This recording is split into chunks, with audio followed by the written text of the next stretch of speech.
اعوذ باللہ من الشیطان الرجیم بسم اللہ الرحمن الرحیم یا ایہا الذین آمنوا اے ایمان والو خذو لے لو پکڑ لو حذرکم اپنے بچاؤ کا سامان اپنے بچانے کے لیے اپنے بچاؤ کا سامان اختیار کرو فانفروا پھر تم نکلو اللہ کے راستے میں جہاد کرو ثباتن جدا جدا گروہوں کی شکل میں اوانفروا جمیعا یا سب اکٹھے ہو کر دشمن پر یک بارگی حملہ کرو. اور بیچ میں اللہ تعالیٰ نے منافقین کی مذمت دوبارہ بیان کی کہ وَإِنَّ مِنْكُمْ اور بے شک تم میں سے بعض لوگ ایسے بھی ہیں کہ لَمَن لَيُبَطِّئَنَّ کہ البتہ وہ تاخیر کرتے ہیں. جب جہاد کا اعلان ہوتا ہے تو وہ جمع ہونے میں تاخیر کرتے ہیں, ٹال مٹول کر رہے ہوتے ہیں. پھر جب جہاد کے لیے آپ چلے جاتے ہیں تو آپ کے نتیجے میں یا تو شکست ہوگی یا فتح ہوگی. فَإِنْ أَصَابَتْكُمْ مُصِیبَةٌ پس اگر تمہیں کوئی مصیبت پہنچے تو قال وہ منافق کہتا ہے قد انعم اللہ علیہ تحقیق اللہ تعالیٰ نے تو مجھ پر بڑا کرم فرما دیا, مجھ پر انعام کر دیا کہ اذ لم اکم معہم شہیدا کہ میں ان کے ساتھ نہیں گیا, کہ میں ان کے ساتھ حاضر نہیں تھا. اور اگر فتح ہو جائے وَلَئِنْ أَصَابَكُمْ فَضْلٌ مِّنَ اللَّهِ اگر تمہیں اللہ کا فضل پہنچتا ہے یعنی مال غنیمت ملتا ہے, فتح ہو جاتی ہے, تو لَيَقُولَنَّ تو وہ ضرور بالضرور یہ بات کہتا ہے, لیکن حالت یہ ہوتی ہے کہ كَأَن لَّمْ تَكُن بَيْنَكُمْ وَبَيْنَهُ مَوَدَّةٌ کہ گویا تمہارے اور اس کے درمیان دوستی کا کوئی تعلق نہیں, یعنی وہ آپ کی فتح سے خوش نہیں ہے, دنیا نہ ملنے کی وجہ سے ناراض ہو کے یہ بات کہتا ہے یا لیتنی کنت معہم ہائے کاش میں بھی ان کے ساتھ ہوتا, فافوز فوزا عظیما اور مجھے بھی کامیابی حاصل ہوتی, بڑی کامیابی. اللہ تعالیٰ فرما رہے ہیں فَلْيُقَاتِلْ فِي سَبِيلِ اللَّهِ پس چاہیے کہ لڑیں اللہ کے راستے میں الذین وہ لوگ کہ یشرون الحیات الدنیا بالآخرہ جنہوں نے دنیا کی زندگی کو آخرت کے بدلے میں بیچ دیا ہے, اللہ سے سودا کر لیا ہے اور اپنی جان اللہ کے راستے میں بیچ کر جنت کے بدلے میں آخرت کے بدلے میں سودا کیا. وَمَن يُقَاتِلْ فِي سَبِيلِ اللَّهِ اور جو اللہ کے راستے میں قتال کرتا ہے جہاد کرتا ہے فَيُقْتَلْ پس وہ قتل کر دیا جاتا ہے, شہید کر دیا جاتا ہے, او یغلب یا وہ غالب آ جاتا ہے. ہر صورت میں اللہ کہتے ہیں فَسَوْفَ نُؤْتِيهِ أَجْرًا عَظِيمًا ان قریب ہم اس کو بہت بڑا اجر عطا فرمائیں. سورۃ النساء کی آیت نمبر 71, 72, 73 اور 74 یہ 4 آیتیں آپ کے سامنے تلاوت ہوئی ہیں, آپ نے اس کا ترجمہ سنا. ایک درس ان آیات کا کل گزر چکا ہے جس کا خلاصہ یہ ہے کہ ہمیں اللہ تعالیٰ نے سب سے پہلا حکم, بلکہ یہ جو ابھی آیت شروع ہوئی ہے اس سے لے کر آگے 6 رکوع پورے تقریباً یہی مضامین جو ہیں جہاد کے, مال غنیمت کے, شہادت کے, اللہ کے راستے میں نکلنے کے اور اسی طرح کے مضامین یہ آگے 6 رکوعوں تک یہ جائیں گے. اور پہلا حکم ہی اللہ نے یہ فرمایا یا ایھا الذین آمنوا خذوا حذرکم اپنے دفاع کی تیاری کرو, دشمن سے لڑنے کے لیے تیاری کرو. ہمارے ہاں ہوتا یہ ہے, ہمیں یورپ جو ہے یورپ اور یورپ کے ممالک تھپکی دے کے سلا دیتے ہیں کہ بھائی مسئلہ کوئی بھی نہیں ہے, اقوام متحدہ ہے نا, وہ تمہارا دفاع کرے گی اور ہم تمہارے دفاع کریں گے. تو خود وہ اسلحہ بناتے ہیں, خود وہ ساری ٹیکنالوجیاں لے رہے ہیں, لیکن امت مسلمہ کو سلا دیا. اب ہمارا کشمیر کا مسئلہ ہوا, فلسطین کا مسئلہ ہوا, اب بجائے اس کے کہ کشمیری جہاد کرتے, جہاد کر کے جس طرح افغانستان کے حضرات نے اپنا ملک بچایا, اپنا ایمان بچایا, اپنی عزتیں بچائیں, اپنا دفاع کیا اور اللہ نے ان کو کامیابی 20-22 سال کی تھوڑی سی زندگی میں اللہ نے ان کو تاریخی کامیابی عطا فرمائی کہ 56 سے زیادہ ممالک وہاں سے بھاگ کے نکلے, اپنی جان بچا کے نکلے. تو کشمیر 70 سال سے ہے, جہاد کرو، اللہ کا حکم موجود ہے قرآن میں، تو تم سوئے ہوئے تھے، ایک پسٹل بھی خرید نہیں سکے، تو دشمن تو تیاری کے اندر ہے، دشمن نے تو اپنی تیاریاں کی ہوئی ہیں، اس لیے اللہ نے فرمایا خذو حذرکم، اپنے دفاع کے لیے تیار ہو جاؤ، اور جدید سے جدید ٹیکنالوجیاں وہ اپنے ملک کے لیے حاصل کرو، اپنے ملک کے لیے بناؤ۔ اس وقت اسلامی ممالک میں پاکستان کی حیثیت ایسی ہے کہ اس کے پاس ایٹمی ملک ہے، اور دور سے دور تک مار کرنے والے میزائل، اس وقت جو آخری ٹیکنالوجی چل رہی ہے وہ دور سے دور تک مار کرنے والے میزائل، اور سپر پاور کہلانے کے لیے جو ٹیکنالوجی ہے، جو دو ملکوں میں جنگ لڑی جا رہی ہے، امریکہ اور چائنا میں، پہلے کسی زمانے میں روس ہوتا تھا، روس کی ٹیکنالوجیاں ختم ہو گئیں، اب امریکہ آیا، اب امریکہ بھی ختم ہو رہا ہے، چائنا ہے، تو یہ فضا کے اندر جو ہے ایک دوسرے کے سیاروں تک پہنچنا اور ان کو تباہ کرنا، تو وہاں سے جو ہے زمین تک مار کرنے والے میزائل، اوپر فضا سے سیٹلائٹ سسٹم سے آپ پوری زمین آپ کے سامنے اس طرح ہے جس طرح پلیٹ کے اوپر جو ہے انڈا یا کوئی چیز رکھی ہوئی ہے، تو آپ فضا سے جو ہے پوری زمین کے جتنے ممالک ہیں کسی کو کسی جگہ بھی ہٹ کر سکتے ہیں، تو اس وقت یہ دوڑ ہے، تو اس سے کچھ سال پہلے بلکہ ابھی بھی یہ دوڑ بھی ساتھ چل رہی ہے کہ دور تک مار کرنے والے میزائل کس کے پاس ہیں، کیونکہ میزائل جو ہوتا ہے وہ ہر قسم کے ہتھیار کو دور تک پہنچاتا ہے، ہر قسم کے جو ہے وہ ایٹم کو لے کے جاتا ہے، تو یہ جو ہے اللہ تعالیٰ نے ہمیں فرمایا کہ جس زمانے کی جتنی بھی ٹیکنالوجیاں ہیں اپنے ملک کی حفاظت کے لیے، اپنی جان کی حفاظت کے لیے، اپنے مال کی حفاظت کے لیے، اپنی عزت کی حفاظت کے لیے تم وہ اسلحہ حاصل کرو، اس ٹیکنالوجی کو حاصل کرو، تو پاکستان کے پاس الحمدللہ یہ موجود ہے، اور پوری دنیا میں کفر کی جو نظر ہے وہ اسی ملک کے اوپر ہے، یورپ اور ان ممالک کی جو نظر ہے کہ یہ ملک ٹوٹ جائے، اس کی فوج ٹوٹ جائے، اس کے نظام ٹوٹ جائے، اس کے ادارے ٹوٹ جائیں، اس کا سارا سسٹم ٹوٹ جائے تاکہ یہ خانہ جنگی میں آ جائے، تو حالانکہ دوسرے ہمارے جو مسائل ہیں وہ اپنی جگہ بالکل صحیح ہے، ان پہ بات کی جا سکتی ہے، بحث کی جا سکتی ہے، تبصرہ تجزیہ کیا جا سکتا ہے، اس کے ان مسائل کے حل کے لیے کوششیں کی جا سکتی ہیں، وہ ہمارے اندرونی مسائل اتنے زیادہ ہیں، لیکن بہرحال ایک ملک کی جو طاقت کے لیے چیزیں چاہیے الحمدللہ پوری دنیا کے معاملے میں وہ ہمارے پاس موجود ہے، اور یہی جو ہے اسرائیل سمیت، کیونکہ اسرائیل یاد رکھیں کہ یہ کوئی افراد کی جنگ نہیں ہے، اب یہ جنگ وسائل کی بھی نہیں رہی، اب یہ نظریات کی جنگ ہے، ایک نظریہ ہے یورپ کا جمہوریت کا، ایک نظریہ ہے اسلامی ممالک کا، اگرچہ انہوں نے بھی جمہوریت ہی اپنائی ہوئی ہے، لیکن اصل مسلمان کا جو نظریہ ہے وہ خلافت کا ہے کہ اللہ اور اس کے رسول کی خلافت ہے، تو ہمیں خلافت میں قرآن و سنت کا نفاذ کرنا ہے، تو طالبان نے یہی بات اٹھائی تھی کہ ہمارے ملک میں اللہ اور اس کے رسول کا قانون ہوگا، اور پرسوں کی میں خبر پڑھ رہا تھا انہوں نے پارکوں میں عورتوں کے آنے پر پابندی لگا دی، اب یورپ بڑا چیخ رہا ہے دیکھو جی آزادی، عورتوں کی آزادی سلب کی جا رہی ہے، انہوں نے کہا جی ہم تو اسلام پر عمل کرنے والے ہیں، اسلام نے جتنا دائرے میں رہ کر عورت کو کام کرنے کی اجازت دی ہے ہم اتنی اجازت دیں گے، اس سے زیادہ ہم اجازت نہیں دیتے، تمہارا قانون کہ ہم پابند نہیں ہیں وہ اپنے پاس رکھو، تو بہرحال جو ہے یہ ہمارے آزادی ہے کہ ہم اپنے دفاع کے لیے جدید ترین ٹیکنالوجی وہ حاصل کریں، ہمارے جو اسلاف گزرے ہیں صحابہ اکرام تابعین ان کے بڑے کارنامے ہیں، انہوں نے جتنے ممکن ذرائع تھے انہوں نے استعمال کیا اور جان پر کھیل کر بڑی بڑی فتوحات حاصل کی،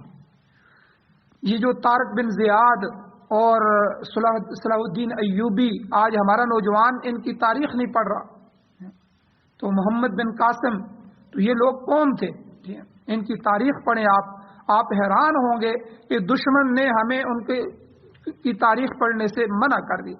ہمیں انہوں نے جو ہے وہ اپنے لوگوں کی شاعری دے دی اور یہ دے دیا، اور ہمارے جو بچے پڑھ رہے ہیں اسکول کالجوں یونیورسٹیوں میں آج تک ایک مضمون بھی ان کو اس کا نہیں پڑھایا جاتا کہ تمہارے اسلاف کیا تھے، انہوں نے کیا کیا، تو بہرحال حضرت زبیر رضی اللہ تعالیٰ عنہ عظیم صحابی ہیں، اور انہوں نے عظیم قربانی، مصر جو فتح ہوا وہ حضرت زبیر رضی اللہ تعالیٰ عنہ کی وجہ سے ہوا، پورا مصر، اس میں مضبوط قلعہ تھا، مصر کا بہت بڑا مضبوط قلعہ تھا، اور وہ قلعہ فتح نہیں ہو رہا تھا۔ کئی ہفتے مسلمان اس کے ارد گرد بیٹھے ہوئے تھے اور کوئی کمزوری نظر نہیں آ رہی تھی، اور کسی طرح بھی وہ قلعے کا دروازہ نہیں کھول رہے تھے، اور جو ہے اوپر سے وہ کھڑے تھے، اور کوئی بھی قریب آتا تو تیر برساتے اور دوسرے ذرائع اختیار کرتے، بڑے پریشان۔ تو حضرت زبیر رضی اللہ تعالیٰ انہوں نے اپنے ساتھیوں سے کہا کہ دیکھو کسی طرح مجھے ٹوکرے میں ڈال کے قلعے کی دیوار کے اندر پھینک دو بس۔ تو اب بس یہی طریقہ رہ گیا ہے، بس مجھے دور سے وہ منجنیق تھی یا اس کے ذریعے انہوں نے قلعے سے اندر پھینک دیا، اور آپ نے قلعے کے اندر جاتے ہی اندھا دھند تلوار چلانا شروع کر دی۔ مصری یہ سمجھے کہ شاید کہ فوج مسلمانوں کی قلعہ کو توڑ کے کسی طرف سے اندر داخل ہوگی، چونکہ یہ بہت بڑے جنگجو تھے اور دونوں ہاتھوں سے تلوار چلاتے تھے، یعنی مہارت کی بات ہو رہی ہے۔ اس زمانے میں جو اسلحہ ہوتا تھا وہ تیر، تلوار، کہ تیر اپنے نشانے پہ جا کے لگے اور پوری قوت سے جائے، ٹھیک ہے، اور دشمن کی کئی دفعہ زرہ ہوتی تھی، لوہے کی زرہ، اس زرے کے اندر سے بھی چلا جاتا تھا، اتنی طاقت ہوتی تھی تیر چلانے والے کی، اور اسی طرح تلوار چلانے والوں کی طاقتیں، اور گھوڑ دوڑ کے گھوڑے کو دوڑانا، اور اسی طرح نیزے پھینکنے کی مشقیں کہ وہ نیزہ چیر کے دوسری طرف نکل جاتا۔ تو اس وقت کے زمانے کا یہ جدید اسلحے تھے، تو آج کل تو بدل گیا زمانہ۔ تو بہرحال وہ اندر داخل ہوئے اور انہوں نے تلوار چلانا شروع کی، اور وہ سمجھے کہ مسلمانوں کی فوج آ گئی ہے، انہوں نے بھاگنا شروع کر دیا اور قلعے کے دروازے کھول دیے۔ اب دروازہ کھولا تو پروگرام پہلے سے طے تھا، مجاہدین دوڑ کے قلعے کے اندر جو ہے وہ داخل ہو گئے، اور اس طرح انہوں نے جنگ کی، اور مصر جو ہے وہ پورا فتح ہو گیا، مصر اسلام کی جولی میں آ گئی۔ تو آپ دیکھیں یہ ہمارے اسلاف صحابہ کرام، اور یہی حضرت زبیر رضی اللہ تعالیٰ عنہ جنہوں نے شامیوں کے ساتھ، شام جو فتح ہوا ان کے ساتھ جنگیں کی اور اپنی بھرپور صلاحیتوں کا مظاہرہ کیا۔ ایک ایک لاکھ دشمن کی صفوں میں، یعنی زبان سے کہنا آسان ہے، ایک ایک لاکھ کی صفیں تھی، اس میں تنے تنہا گھس جاتے تھے۔ بخاری شریف کی روایت میں آتا ہے، حدیث میں آتا ہے کہ انہوں نے اپنے بیٹے حضرت عروہ بن زبیر رضی اللہ تعالیٰ عنہ، حضرت عروہ سے کہا اپنے بیٹے سے، بیٹے میرے جسم کی کوئی 1 انچ جگہ بھی ایسی نہیں ہے جو زخم سے خالی نہ ہو۔ میں نے بڑی بڑی جنگیں لڑی ہیں، میں نے شہادت کو بہت مانگا ہے لیکن مجھے شہادت نہیں نصیب ہوئی، بڑی جنگیں لڑی ہیں، موت تو اپنے وقت پہ آخر آ کر رہے گی۔ تو بلکہ انہوں نے اپنے بیٹے کو کہا کہ ایک موقع پر دشمن نے مجھے نیزہ مارا اور وہ نیزہ میرے جسم سے پار ہو گیا، پھر بھی مجھے شہادت نہیں ملی، اور اس نیزے کا زخم تو ٹھیک ہو گیا لیکن وہاں کڑا بن گیا، تو اس طرف سے نکل گیا تو وہ بیچ میں سے خلا بن گیا۔ تو حضرت عروہ کہتے ہیں میں جب بچہ تھا تو میں اپنے والد کے اس کڑے کے ساتھ کھیلتا تھا۔ تو یعنی یہ ہمارے اسلاف تھے جنہوں نے اپنی جانیں تک دین کے غلبے کے لیے پیش کر دی۔ تو بہرحال اللہ تعالیٰ نے اس آیت کے پہلے حصے میں ہی یہ فرمایا کہ اپنی قوت، اپنے سرمائے اور اپنے دیگر وسائل کو جمع کرو اور ان کے ساتھ جنگ کی تیاری میں رہو، ایک بات۔ اور دوسری بات، مسلمان مادی لحاظ سے اگرچہ کمزور ہیں، پیسہ کم ہے، مقروض ہیں، سارے ممالک جکڑے ہوئے ہیں مادی، تاہم اگر وہ قوت ایمان بھی رکھے نا تو پھر بھی مسلمان جو ہوتا ہے وہ ناقابل تسخیر ہوتا ہے۔ اگر اس کی ایمانی قوت مضبوط ہو تو مادی وسائل کی بھی اتنی زیادہ ضرورت نہیں۔ آپ اس کی سب سے بڑی مثال موجودہ دور میں، بلکہ اب تو تاریخ عالم میں نے جیسے کہا ہے کہ طالبان کی فتوحات ہیں، انتہائی قسم پرسی کی حالت میں، انتہائی غربت کی حالت میں، لیکن مضبوط ایمان کے ساتھ وہ 56 سے زیادہ ممالک سے ٹکرائے اور اللہ تعالیٰ نے ان کو فتوحات نصیب فرمائی، اللہ نے ان کے ملک کو ان کے حوالے کر دیا۔ تو اس لیے مسلمان اگر جو ہے وہ ایمان والا ہے اور ایمان اس کا مضبوط ہے تو قوت ایمان کے بل بوتے پر بھی وہ پوری دنیا کو فتح کر سکتا ہے، اور صحابہ نے اسی طرح کیا۔ اور اس کے باوجود جو ہے افسوس اس بات کا ہے کہ ہم مسلمان جو ہیں وہ ایمان کی حالت میں سے بھی محروم ہیں، اب ہماری ایمانی جو سٹیج ہے، ایمان جو ہے وہ انتہائی کمزوری کی حالت میں پہنچ گئے، اس سے بھی محروم۔ اس کے باوجود بہرحال اللہ تعالیٰ کو حکم یہی ہے کہ ایمان والو اپنے دفاع کے لیے ہر مطلوبہ سامان مہیا کرو، جدید ترین آلات حرب جو ہیں ان سے لیس ہونے کی کوشش کرو، اور پھر مناسب جنگی جو حکمت عملی ہوتی ہے اس کے تحت تم دشمن پر حملہ آور ہو جاؤ۔ اب اس سلسلے میں فَانْفِرُوا ثُبَاتٍ أَوْ انْفِرُوا جَمِيعًا، اللہ نے فرمایا نکل کھڑے ہو گروہوں کی صورت میں یا سارے اکٹھے ہو کر، یعنی کسی دونوں صورتوں میں سے کسی صورت کے ساتھ تم دشمن پر حملہ کرو۔ مقصد یہ ہے کہ جو موقع ہو، موقع کی مناسبت سے خواہ تم چھوٹے چھوٹے ٹکڑوں میں آ کر حملہ آور ہو یا یک دم پوری قوت اور لشکر اس میں جھونک دو، اور جس طریقے سے بھی تمہیں کامیابی کا امکان ہو وہی طریقہ استعمال کرو۔ بعض اوقات کھلے عام دشمن سے ٹکر لینا وہ بہتر ہوتا ہے، بعض اوقات کھلے عام ٹکر لینے کی بجائے گوریلا جنگ جو ہوتی ہے وہ زیادہ مناسب ہوتی ہے۔ یہ جو افغانستان کی جنگ تھی یہ پہلے خطوں کی جنگ تھی، خطوں پہ مجاہدین تھے، وہ لڑتے تھے، آگے جاتے تھے۔ جب امریکہ آیا تو اس نے بمباری کی تو پھر حالات بدل گئے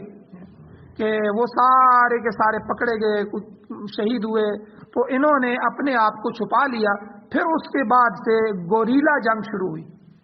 یعنی چھوٹی چھوٹی ٹکڑیوں میں جا کر ان پر حملہ کرنا، ان کے مراکز پر حملہ کرنا۔ اور یہ گوریلا جنگ اللہ تعالیٰ نے اس کو اتنا کامیاب فرمایا کہ پھر امریکہ کو سمجھ نہیں آیا کہ یہ لوگ کہاں ہیں، کس جگہ سے حملہ کرتے ہیں، بس وہ اپنی پوری قوت لگا رہے تھے لیکن اللہ تعالیٰ نے ان کو تباہ کر دیا۔ تو اس لیے یہ دونوں جنگ کی قسمیں، جنگ یا تو گٹھے ہو کے سارے مل کے لڑتے ہیں ساری قوت، یا اس طرح ہوتا ہے کہ اپنے آپ کو دشمن کو اپنے علاقے میں پھیلا دیتے ہیں، دشمن کے لیے راستہ چھوڑ دیتے ہیں۔ جس طرح افغانستان میں انہوں نے چھوڑ دیا تو امریکہ آ گیا، اس نے بظاہر قبضہ کر لیا، اس نے روڈ بنا لیے، اس نے جنگی جہاز لے آیا، اس نے ہوائی اڈے بنائے، اس نے حکومتیں بنا دی، سب کچھ کر دیا۔ دشمن جب آپ کے ارد گرد آ گیا اور آپ دشمن کو نظر نہیں آ رہے، آپ ہیں کہاں دشمن کو کوئی پتہ نہیں ہے، پھر اچانک چھوٹی چھوٹی ٹکڑیاں ان کی جو ہے وہ بیرکوں پر حملہ کرتی ہیں، ان کی کمین گاہوں پر حملہ کرتے ہیں، راستے میں آ رہے ہیں ان پر مائن لگا دیتے ہیں، اور ہر طریقے سے پھر وہ حملہ کر رہے ہیں۔ تو یہ گوریلا جنگ ہوتی ہے۔ تو گوریلا وار جو ہے یہ جنگ لڑی گئی ہے۔ اور اس سے پہلے بھی امریکیوں کے خلاف ویتنام کی جو جنگ تھی وہ تقریباً 10 سال گوریلا جنگ لڑی گئی تھی، جس میں 30 لاکھ انسان ہلاک ہوئے۔ افغانستان کے اندر بھی تقریباً 16-17 لاکھ انسانوں کی قربانی ہوئی ہے۔ تو بالآخر امریکہ کو ویتنام سے بھی جانا پڑا تھا۔ تو بہرحال اللہ تعالیٰ نے فرمایا کہ پوری تیاری کر لو۔ اس کے بعد یہ جنگ کے 2 طریقے اللہ نے بتائے کہ فَانْفِرُوا ثُبَاتٍ أَوْ انْفِرُوا جَمِيعًا، پھر اکٹھے ہو کر ایک ہی میدان میں تم ان سے لڑو یا الگ الگ ہو کے چھوٹے چھوٹے گروہوں میں لڑو، جو موقع کی مناسبت سے تمہیں لگے مشاورت سے طے کر کے جنگی حکمت عملی کو سامنے رکھتے ہوئے اس طرح جنگ کرو۔ اچھا، یہاں جب جنگ ہوتی ہے نا تو کچھ لوگ منافقین کا کردار بھی ادا کرتے ہیں، اپنے لوگ، اور یہ آج کی بات نہیں ہے، حضور علیہ السلام کے زمانے میں بھی یہ منافق تھے۔ تو یہ چند منافق جو تھے یہ اسی طرح کی حرکتیں کرتے تھے، اور اس ترغیب کے بعد اللہ نے اس منظر کو بھی پیش کیا۔ تو جہاں اہل ایمان کو جنگ کی اللہ ترغیب دے رہے ہیں، وہاں منافقین کے نفاق کا جو پردہ ہے اللہ اس کو بھی چاک کر رہے ہیں۔ کیا کہتے ہیں؟ اللہ کہتے ہیں وَإِنَّ مِنْكُمْ، بے شک تم میں سے بعض لوگ ایسے بھی ہیں لَمَن لَيُبَطِّئَنَّ، جو تاخیر کرتے ہیں، یعنی جب مجاہدین کی روانگی کا وقت آتا ہے تو منافقین جو ہوتے ہیں، منافق لوگ، وہ ہیلے بانے سے روانگی میں دیر کرتے ہیں تاکہ کسی طرح جنگ میں شریک ہونے سے بچ جائے۔ ان کو جان بڑی عزیز ہوتی ہے، یا ان کی جو ہے اندر نفاق ہوتا ہے، اسلام کو پسند نہیں کرتے، بظاہر مسلمان ہوتے ہیں، تو وہ ہیلے بانے سے کہ بھائی مسلمانوں کا لشکر نکل جائے تو یا تو ہم جا کے عذر کر لیں گے۔ جب یعتذرون الیکم اذا رجعتم، 11ویں سپارے کے شروع میں اللہ فرماتے ہیں حضور جب آپ واپس لوٹ کے آتے ہیں نا تو یہ آ جاتے ہیں منافق، اور آ کر آپ سے عذر کرتے ہیں، میرا بچہ بیمار تھا، میرے گھر میں کوئی نہیں تھا، میرے گھر خالی تھے، اور یہ تھا اور وہ تھا، تو یہ آ کر جو ہے وہ عذر کرتے ہیں آپ سے۔ تو اس طرح اللہ تعالیٰ نے یہاں بھی فرمایا کہ وہ تاخیر کرتے ہیں کہ جو ہے کسی طرح ہم جنگ میں شریک ہونے سے بچیں۔ اچھا، پھر جنگ کا جب نتیجہ آ جاتا ہے، ظاہر بات ہے یا تو مسلمانوں کو فتح ہوگی، مال غنیمت ملے گا، یا کوئی شکست کی صورت ہو جائے گی، جنگ کا تو کوئی نتیجہ ہوگا دونوں میں سے۔ اللہ تعالیٰ دونوں صورتوں کو یہاں بیان فرماتے ہیں کہ منافق کیا کرتا ہے۔ کہتے ہیں کہ جنگ کے نتیجے میں کبھی ایسا ہوتا ہے فَإِنْ أَصَابَتْكُمْ مُصِیبَةٌ، اگر تم پر یعنی مسلمانوں پر کوئی مصیبت آ جاتی ہے، شکست آ جاتی ہے، یا جانی نقصان ہو جاتا ہے، یا مالی نقصان ہو جاتا ہے، شہادتیں ہو جاتی ہیں، تو منافق کیا کہتا ہے؟ قال، اللہ کہتے ہیں وہ کہتا ہے قد انعم اللہ علیہ، بزرگوں اللہ کا میرے اوپر بڑا احسان ہے جی، بڑی اللہ کی مہربانی ہوئی ہے کہ اذ لم اکم معہم شہیدا، کہ میں ان مجاہدین کے ساتھ شامل نہیں تھا، اگر میں ان کے ساتھ جہاد میں شریک ہوتا تو میں بھی مارا جاتا، مجھ پہ بھی وہی آفت آتی جو ان پر آئی ہے۔ میں اس لیے حضور کے ساتھ نہیں گیا، میں سمجھدار آدمی ہوں، یہ دیکھو نا یہ کیا کر کے آگے۔ اور اس کے برخلاف اللہ تعالیٰ فرماتے ہیں اگر دوسری صورت ہو جائے وَلَئِنْ أَصَابَكُمْ فَضْلٌ مِّنَ اللَّهِ، اگر تمہیں اللہ تعالیٰ کا فضل حاصل ہو جائے، یعنی فتح حاصل ہو جائے، اور فتح میں مال غنیمت تمہارے ہاتھ لگ جائے،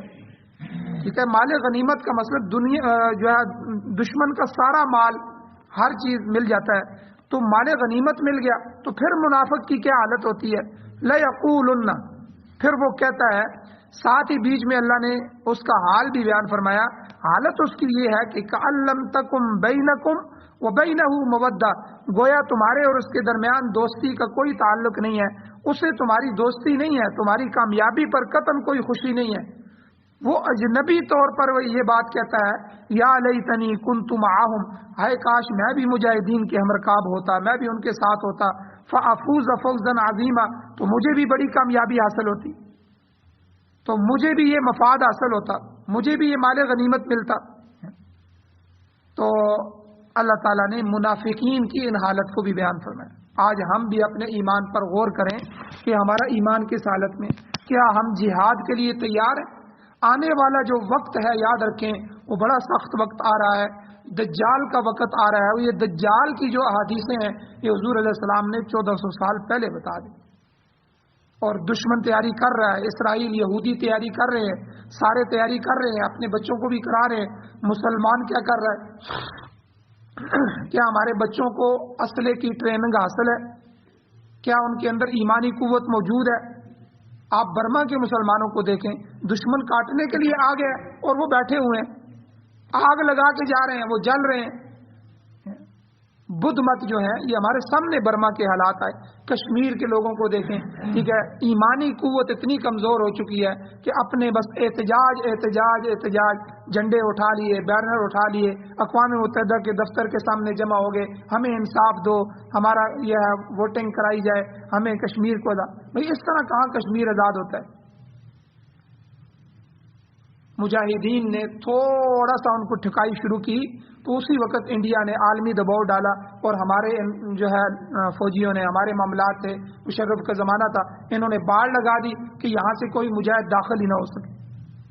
اور کشمیریوں کو ان کی حالت پہ چھوڑ دیا۔ اور انہوں نے کیا کردار ادا کیا؟ بھئی تم اپنے لیے تو لڑو، اپنے لیے تو کھڑے ہو جاؤ، جب تم ایمانی قوت کے ساتھ کھڑے ہو جاؤ گے اللہ کی مدد اور نصرت تمہارے ساتھ آئے گی۔ اس طرح تو نہیں ہوتا۔ غزوہ بدر میں دیکھیں، غزوہ احد میں دیکھیں، حضور کے پاس جو تھا، جتنے صحابہ تھے 313 صحابہ تھے، حضور سجدے میں گر کے اللہ کو کہہ رہے ہیں اے اللہ یہ چھوٹی سی جماعت میں نے تیار کی ہے، اگر یہ آج مارے گئے، آج یہ ختم ہو گئے، اے اللہ قیامت تک تیرا نام لینے والا کوئی نہیں ہوگا۔ تو حضرت ابوبکر صدیق رضی اللہ عنہ حضور کو اٹھا رہے ہیں، حضور آپ بس کریں، اتنا نہ روئیں، اللہ آپ کو جو ہے وہ کبھی بھی آپ کی دعاؤں کو جو ہے رد نہیں کرے گا۔ تو اب حضور نے پیش کر دیا ان صحابہ کو، اور دوسری طرف 1000 کا لشکر ہے، 313 اور 1000، اور وہ مسلح ترین ہے، ان کے پاس کھانے کا وافر ساز و سامان ہے، اسلحہ جو ہے بے شمار ہے، اور ادھر چند تلواریں ہیں، چند گھوڑے ہیں۔ اور کسی کو حضور علیہ السلام ایک شاخ عنایت فرماتے ہیں، وہ تلوار بن جاتی ہے. کوئی کیا کر رہا ہے تو کسی کے پاس پتھر ہے، کسی کے پاس لاٹھی ہے. لیکن جب وہ پوری ایمانی قوت کے ساتھ میدان میں آ گئے، پھر اللہ نے کیا فرمایا؟ اللہ تعالیٰ کہتے ہیں پھر ہم نے ہزاروں فرشتوں کے ساتھ ان کی مدد فرمائی کہ فرشتوں کی فوجیں اتار دی. تو وہ بدر والی نصرت آج بھی آ سکتی ہے، لیکن بندے کے اندر ایمان مضبوط ہو تو ایمانی قوت موجود ہو. تو یہ منافقین کا کردار ادا کرنے والے بھی ہر زمانے میں، ہر معاشرے میں، یہ آپ آوازیں سنتے رہتے ہیں، چھوڑو جی ہمارے ملک میں ہے کیا، بچہ کیا ہے، بس اس کو امریکہ کے حوالے کرو وہ اچھی طرح چلا لیں گے، چائنا کے حوالے کرو وہ چلا لیں گے، طرح طرح کے تبصرے. یعنی امت کو کمزور کرنا، ان کے خیالات کو پست کرنا، ان کو غلامی کے اندر گرا دینا. یہ کہیں آزادی کا نعرہ نہ لگا دیں، یہ کہیں اپنے قانون کی طرف نہ آ جائیں، قرآن و سنت کی آواز نہ لگا دیں. تو بہرحال اللہ تعالیٰ نے یہ پورا نقشہ جو ہے وہ یہاں بیان فرمایا ہے، اور کچھ اور بھی ہیں انشاءاللہ اگلے درس میں بیان کیے جائیں گے. اللہ تعالیٰ سے دعا ہے اللہ تعالیٰ ہمیں عمل کی توفیق عطا فرمائے. آمین. الحمدللہ رب العالمین والعاقبۃ للمتقین والصلاۃ والسلام علی رسولہ النبی الامی الکریم. یا اللہ ہماری کمی کوتاہی کو معاف فرمائیے، یا اللہ ہمارے ایمان کو مضبوط فرمائیے، یا اللہ ہمیں اور ہماری نسلوں کو ٹریننگ کرنے کی توفیق عطا فرمائیے. یا اللہ جو جہادی اسلحہ ہے، جو اس زمانے کے جدید ترین ہتھیار ہیں، یا اللہ ان سے ہمیں مسلح ہونے کی، یا اللہ اپنے اس جہاد کی نیت سے ان کو خریدنے کی، یا اللہ ان کی تربیت کرنے کی توفیق عطا فرمائیے. یا اللہ مسلمان کو جہاد فی سبیل اللہ کا رغبت نصیب فرمائیے، اس کو شوق نصیب فرمائیے، شوق شہادت نصیب فرمائیے. یا اللہ قرآن و سنت کے غلبے کے لیے، قرآن و سنت کو نافذ کرنے کے لیے اپنی جان مال عزت آبرو کی قربانی تک کے لیے تیار فرمائیے. یا اللہ اب ہمیں قرآن کے یہ نظام ہمیں عطا فرمائیے. یا اللہ قرآن کا نظام سے ہم محروم ہو گئے، غیروں کے نظام کے نیچے یا اللہ جمہوریت کے نیچے جی رہے ہیں. جمہوریت یا اللہ برطانیہ کا نظام ہے، انگریزوں کا نظام ہے. یا اللہ سوشلزم، کمیونزم، لبرلزم اور کتنے کتنے ازم ہیں جو پوری دنیا میں کام کر رہے ہیں. یا اللہ اگر پوری دنیا میں نہیں ہے تو آپ کے قرآن کا نظام نہیں. یا اللہ اسلامی ممالک بھی اس سے محروم ہے. یا اللہ ہمیں پوری دنیا میں امارت اسلامیہ شریعہ خلافت راشدہ کا نظام نصیب فرمائیے. یا اللہ جو حضرات پریشان حال ہیں ان کی پریشانیوں کو دور فرمائیے، بیماروں کو شفا عطا فرمائیے. یا اللہ جو حضرات ایمان کی حالت سے اس دنیا سے جا چکے ہیں، یا اللہ ان سب کی بخشش فرمائیے. صلی اللہ تعالی علی خیر خلقہ محمد و آلہ و اصحابہ اجمعین برحمتک یا ارحم الراحمین.